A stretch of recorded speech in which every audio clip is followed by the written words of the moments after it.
La madrugada posterior a la Navidad de 1996, la tranquilidad del hogar de los Ramsey en Boulder, Colorado, quedó interrumpida por un hecho que, con el tiempo, se convertiría en uno de los casos criminales más debatidos de Estados Unidos.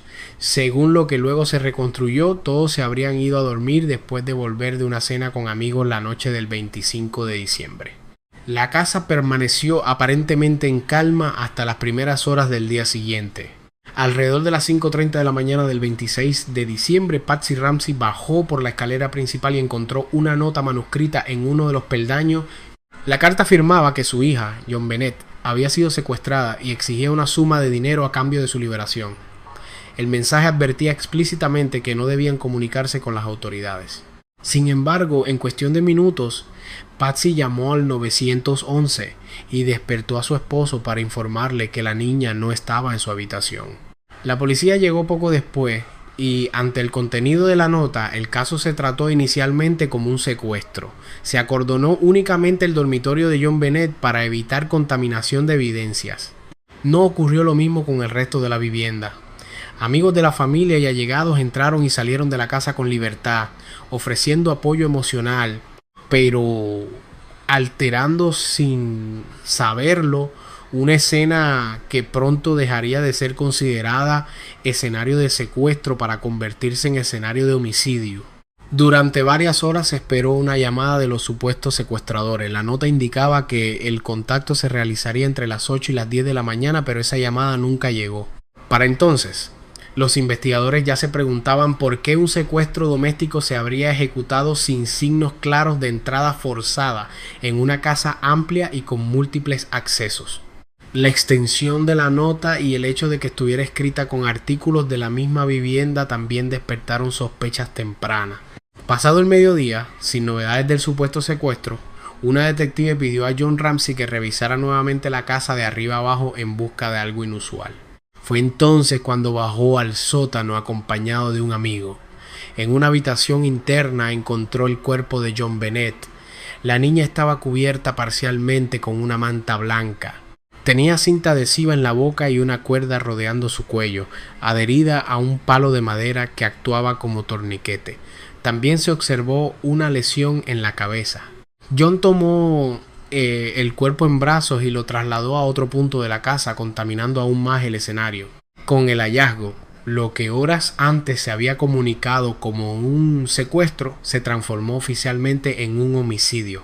Desde ese momento, el caso quedó marcado por una contradicción central. Si se trató de un secuestro, ¿por qué el cuerpo estaba dentro de la misma casa?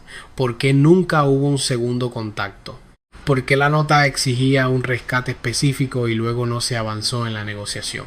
Mientras los medios comenzaban a llegar atraídos por el perfil público de la familia y la naturaleza del hecho, surgieron las primeras hipótesis.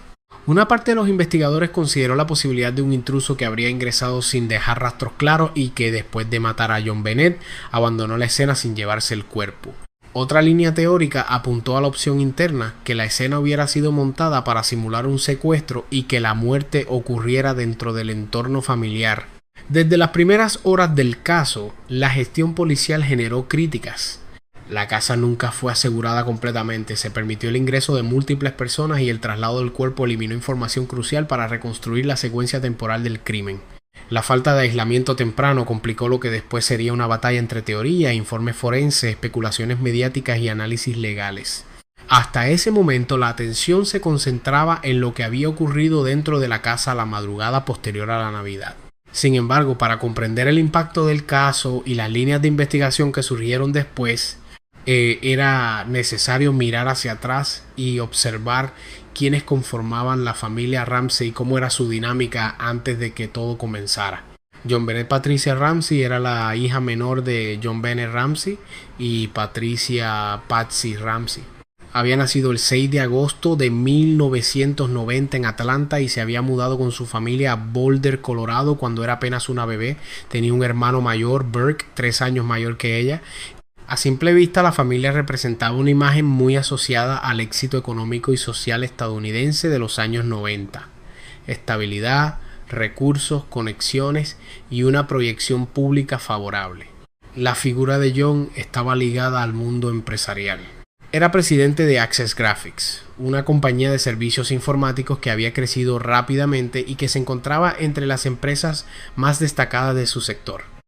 Su trabajo le generaba ingresos elevados, viajes, contactos y una vida de clase alta.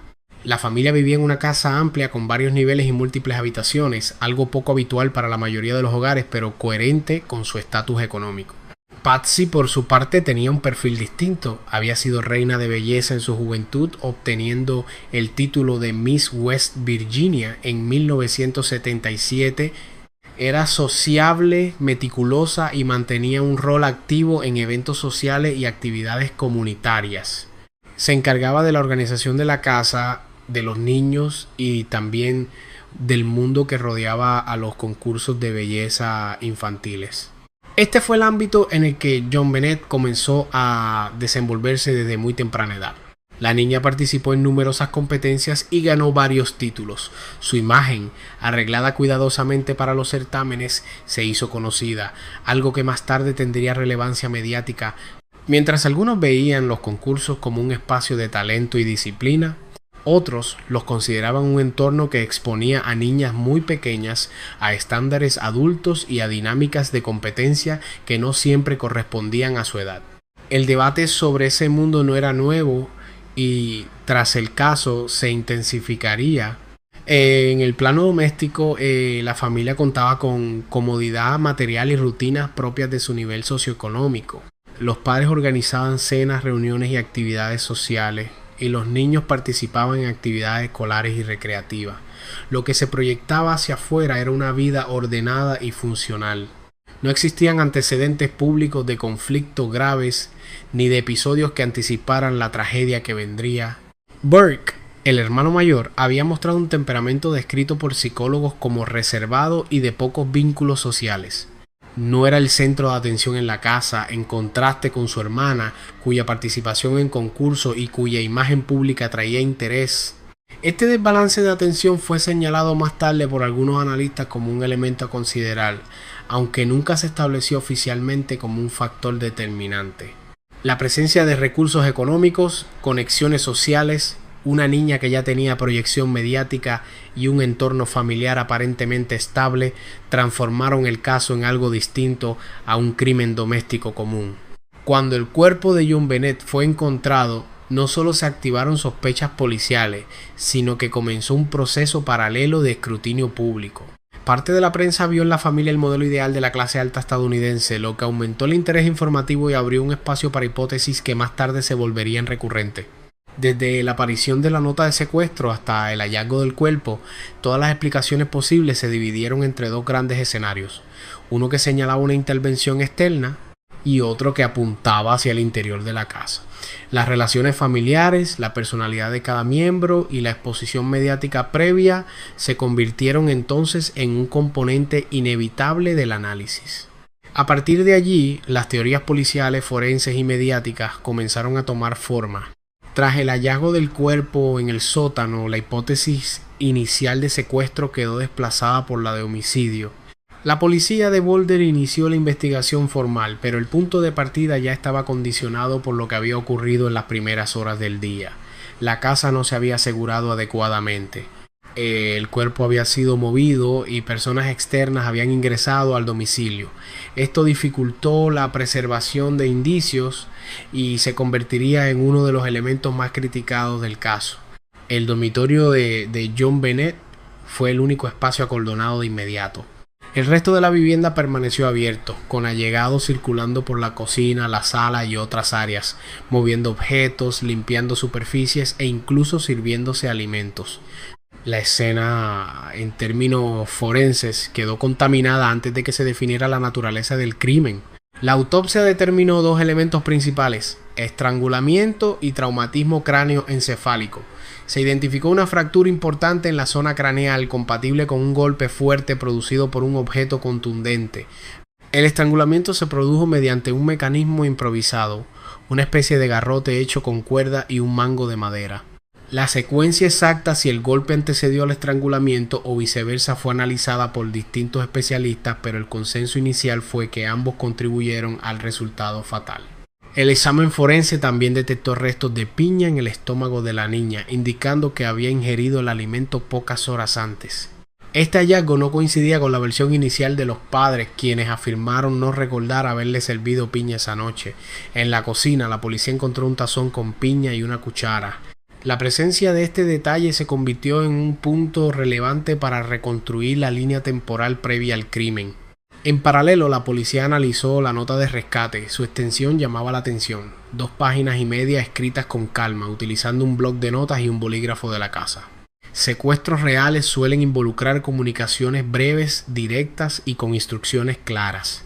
La cantidad solicitada, $118,000, coincidía con el bono anual de John Ramsey, lo que indicaba conocimiento del ámbito personal o laboral de la familia.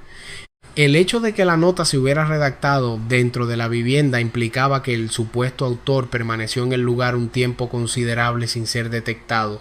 Otro elemento investigado fue la posibilidad de intrusión. La casa tenía múltiples accesos y un sótano que conectaba con una ventana exterior. La policía encontró el vidrio roto, pero también una telaraña intacta en el marco, lo que hizo menos probable que alguien hubiera entrado o salido por ese punto en la madrugada del crimen. Tampoco se hallaron señales claras de puertas forzadas. Aún así, los investigadores tomaron declaración a vecinos, trabajadores y personas que habían tenido acceso a la casa en años previos. Con el paso de los días, la hipótesis del intruso comenzó a debilitarse en la parte policial. No se encontraron huellas de calzado ajeno en zonas críticas, tampoco ADN concluyente vinculado a un tercero en la escena inicial, y la falta de un segundo contacto por parte de los presuntos secuestradores agregó incertidumbre. ¿Para qué escribir una nota tan detallada si no se avanzaría en una negociación? ¿Por qué abandonar el cuerpo dentro de la misma casa si el objetivo fuera obtener dinero? Mientras tanto, surgieron tensiones entre la policía de Boulder y la fiscalía del distrito. La fiscalía no compartía todas las conclusiones preliminares y consideraba que la policía estaba descartando con demasiada rapidez la hipótesis del intruso. La policía, por su parte, interpretaba la excesiva prudencia de la fiscalía como una interferencia. Las filtraciones a la prensa comenzaron a dividir la narrativa en 2 grandes bloques, el institucional y el mediático. En ese contexto, la atención empezó a orientarse hacia el entorno familiar. No existían pruebas directas que señalaran responsabilidad, pero sí elementos contradictorios. La nota extensa, la falta de un secuestro real, la ausencia de señales de forzamiento y el hecho de que el cuerpo permaneciera dentro de la casa. La posibilidad de que la escena hubiese sido montada para simular un secuestro se incorporó entonces como línea investigativa alternativa, y con ella emergieron las teorías que dominarían la discusión pública en los años siguientes. A medida que la investigación avanzó, la ausencia de señales claras de intrusión y la falta de continuidad en la supuesta extorsión trasladaron la atención hacia el interior del hogar.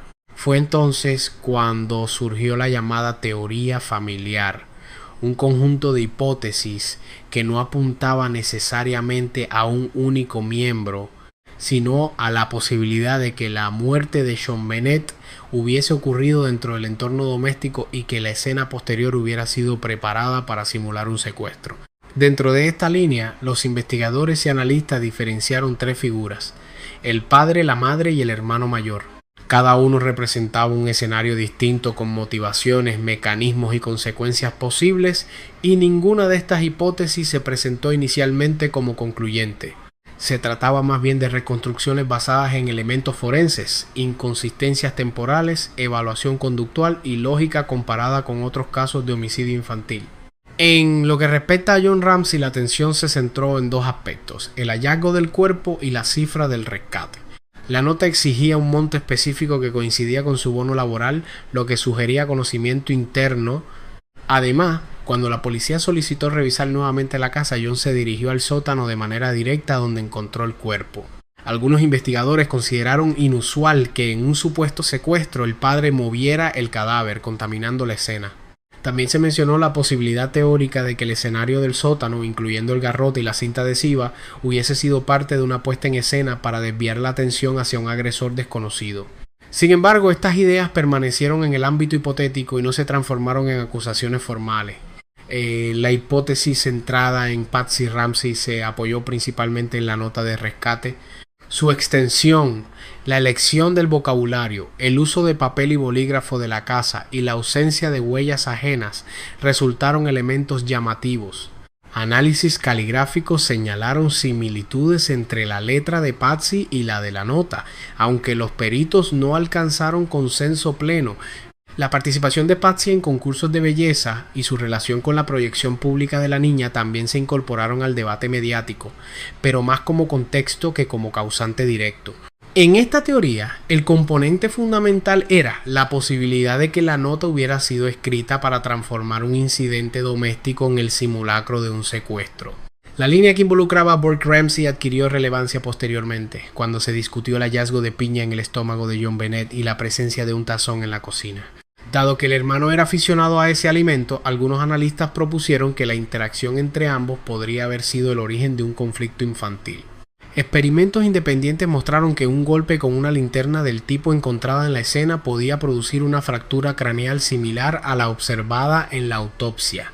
Bajo este escenario, la muerte no habría sido intencional y la intervención de los padres habría consistido en ocultar un accidente para evitar consecuencias legales y sociales.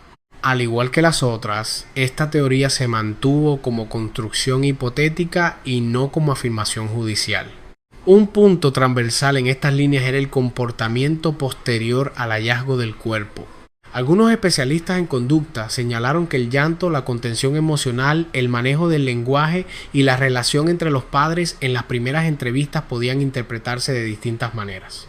Para unos, las actitudes eran consistentes con shock y desorientación. Para otros, resultaban demasiado controladas o poco congruentes con el contexto emocional esperado en una situación de ese tipo. Ninguna interpretación fue determinante, pero la tensión mediática amplificó la discusión. La teoría familiar no implicaba necesariamente que los tres miembros estuvieran involucrados al mismo tiempo.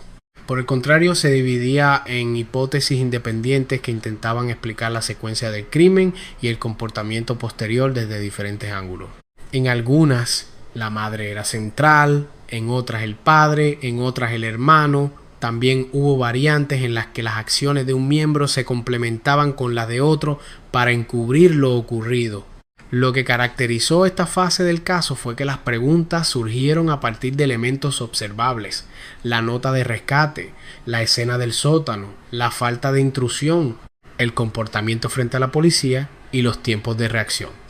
Cada uno de esos datos alimentó conjeturas que, con el paso del tiempo, se trasladaron desde los expedientes policiales hacia el debate público, donde la familia pasó de ser víctima de un secuestro fallido a posible participante en una muerte de origen doméstico. Mientras las líneas de investigación evolucionaban, una de las hipótesis continuas fue la de que un intruso desconocido pudo haber ingresado a la casa y cometido el homicidio sin ser detectado. Esta idea no se formuló como conclusión policial inmediata, sino como una alternativa que algunos investigadores mantenían ante la falta de pruebas concluyentes sobre un responsable interno. La teoría del intruso se basaba en varios elementos considerados al inicio de la investigación.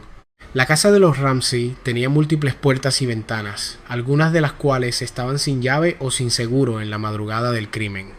Una de las ventanas del sótano estaba rota, lo que llevó a algunos investigadores a plantear que alguien podría haber entrado o salido por allí. Sin embargo, el análisis forense de esa ventana mostró que en el marco había una telaraña relativamente intacta, lo que sugiere que no se había utilizado como acceso reciente, debilitando la posibilidad de esa ruta de entrada. Además de la ventana del sótano, se evaluaron otros accesos posibles. Se entrevistó a vecinos y personas que conocían la casa y se revisaron registros de delincuentes sexuales y personas con antecedentes en la zona.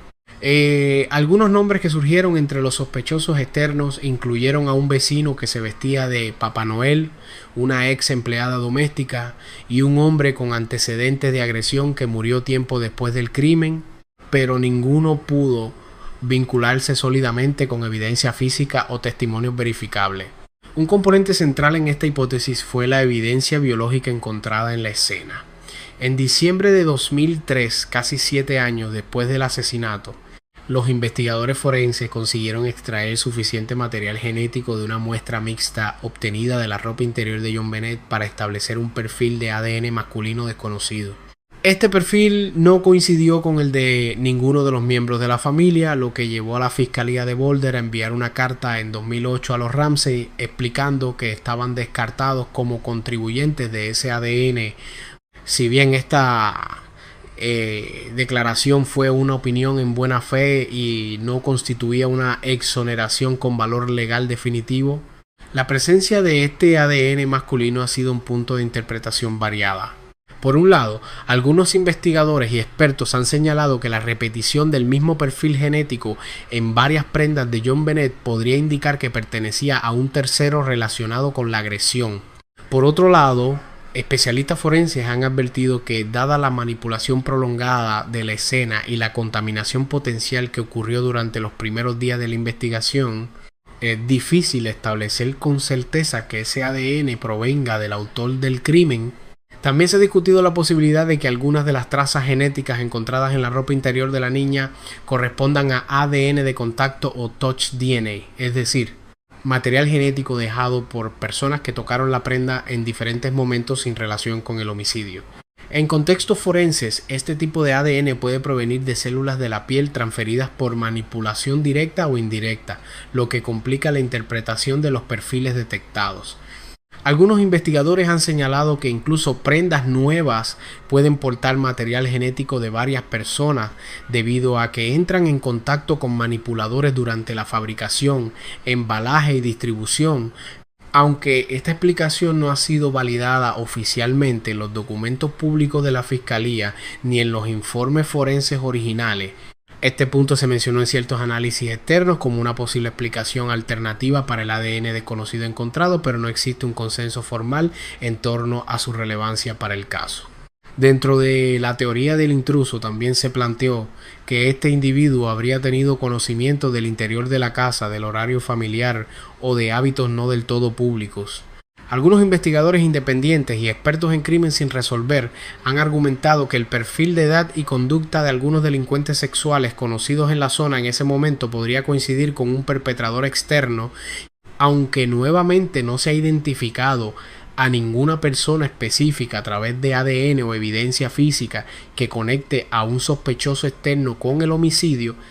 Este enfoque alternativo de investigación, la búsqueda de un intruso desconocido, continuó siendo discutido a lo largo de los años, con actualizaciones episódicas de pruebas, nuevos análisis genéticos emergentes y revisiones de la evidencia, aunque sin que hasta ahora se haya llegado a una identificación pública y confirmada de un responsable ajeno a la familia. Con el paso de los meses, la investigación entró en una etapa dominada por tensiones institucionales. Por un lado estaba la policía de Boulder, que desde temprano consideró a la familia como eje principal de la teoría interna.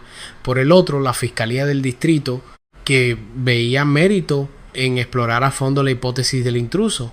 El caso llegó incluso al gran jurado, que en 1999 votó por recomendar cargos contra los padres por poner a la menor en riesgo y por obstruir la investigación. Sin embargo, el fiscal del distrito decidió no presentar acusación formal al considerar que la evidencia no alcanzaba el estándar penal requerido. Esa decisión dividió aún más a quienes trabajaban en el caso y también al público, que desde el inicio había seguido la historia de cerca. En paralelo, la exposición mediática comenzó a ocupar un lugar central. Programas de televisión, reportajes especiales y revistas dedicaron espacio al caso, algunos investigando teorías y otros tomando posiciones más explícitas. La cobertura creció al punto de moldear la manera en que parte de la audiencia interpretaba los hechos. Con el tiempo, la discusión pública ya no giraba solo en torno a lo ocurrido en la vivienda, sino en torno a cuál teoría era más sólida, la del círculo familiar o la del intruso desconocido. La competencia mediática impactó en la investigación, que dejó de moverse únicamente a partir de evidencia forense o testimonial, y empezó a responder también a la presión de narrativas que buscaban ser confirmadas o desmentidas.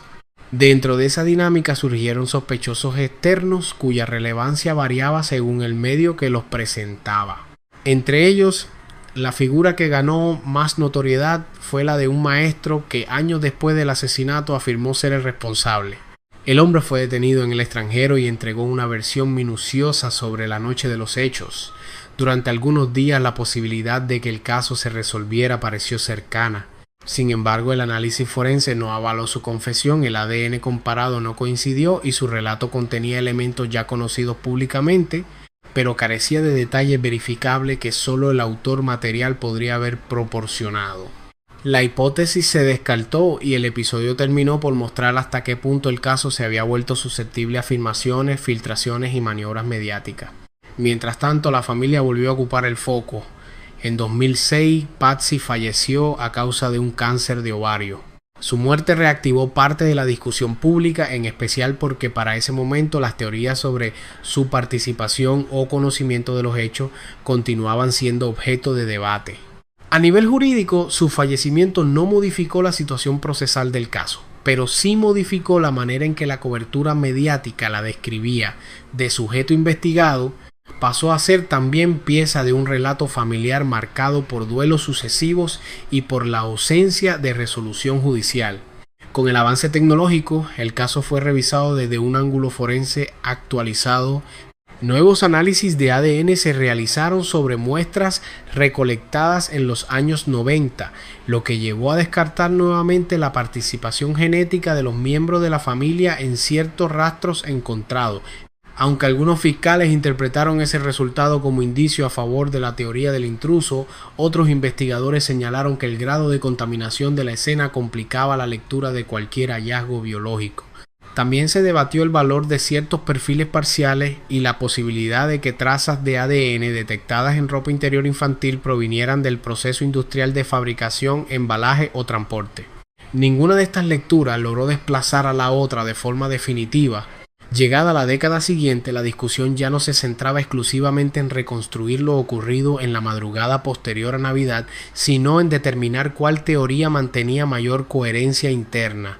Peritos criminalistas, ex policías y expertos forenses comenzaron a participar en documentales y reconstrucciones televisivas. Algunos programas defendieron la hipótesis familiar, otros sostuvieron con firmeza la del intruso.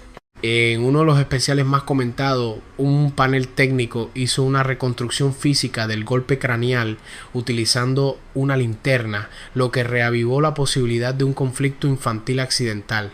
La emisión generó repercusiones legales, incluyendo demandas por difamación, y evidenció que para ciertos sectores la discusión ya no era penal, sino reputacional. En esta etapa tardía, el caso entró en una lógica de disputa entre teorías. Más que avanzar hacia una acusación formal, varios de los actores involucrados comenzaron a dedicar esfuerzos a refutar las conclusiones de quienes sostenían hipótesis contrarias.